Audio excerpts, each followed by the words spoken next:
20 जानेवारीला मराठ्यांचे आंदोलन हे मुंबईमध्ये धडकणार आहे। याच पार्श्वभूमीवर आता मनोज जरांगे पाटील यांनी सरकारवरच गंभीर आरोप केले आहेत।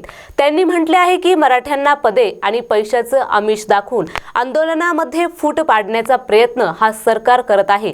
आमच्यातील काही अतृप्त आत्म्यांना सरकारने हाताशी धरले आहे। 2 दिवसात त्या मंत्र्यांची नावे देखील उघड करील। सरकारच्या मंत्र्यांनी माझ्यावर ट्रॅप लावून मला अडकवण्याचा देखील प्रयत्न सुरू केला आहे। मराठ्यांना आरक्षण मिळाल्यानंतर मला नेता बनायचं नाही, पाहिजे तर मी हिमालयात जाऊन बसेल।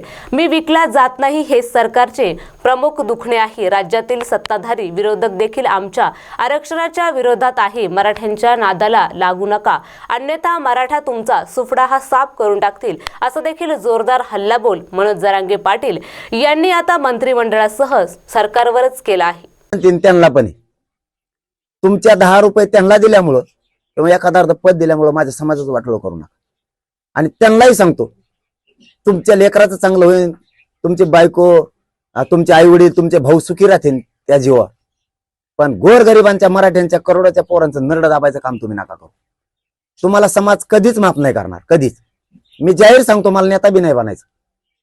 70 वर्षात मराठा समाजाला हे मिळायला लागले, लेकरं खुश आहेत सध्या घराघरातले मराठी आरक्षण मिळणार आहे म्हणून। मला नेता नाही बनायचं, काहीच नाही। आरक्षण मिळाल्यानंतर मी एखाद्या डोंगरात राहायला जातो किंवा मी एखाद्या हिमालयात जातो, मला नाही राहायचं। पण तुम्ही आडवं पडू नका, ही माझी कळकळीची विनंती त्यांना। नसतं मराठी तुम्हाला नाही माफ करणार। आता त्यांचं ऐकून तुम्ही जर मराठ्यांचं वाटोळं करायला निघालात आणि षडयंत्र सरकार बरोबर आणि विरोधी पक्षाबरोबर तुम्ही जर सामील झालात, रात्री सुद्धा बैठक झाली सरकारची, त्यातल्या सगळ्या बातम्या मला खात्रीला कळाल्या।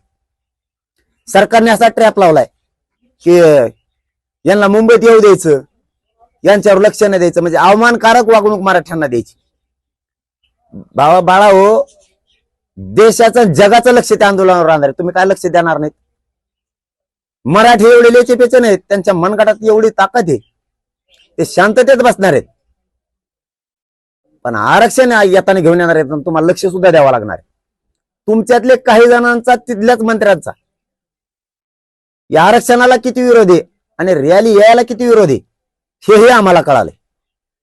मंत्र्यांचे नाव फक्त खात्रीला कळायचे राहिलेत रात्रीतल्या बैठकीत, आम्हाला कळालेत। आम्हाला त्यांचेच काही मंत्री, काही आमदार सांगतात काय काय चाललंय, काही त्यांचे सरकारी अधिकारी सुद्धा आम्हाला सांगतात काय काय चाललंय, कारण त्यांच्या सुद्धा लेकराचं एक दिवस कल्याण होणार आहे, त्यांना माहिती। मराठा समाजाला माझी विनंती, मी भेट नाही, मी मरायला भेट नाही। यांनी गोळ्या जरी घातल्या ना, यांना जर मराठ्यांच्या कत्तली करायचं असल्या तर करू द्या। पुऱ्या मराठा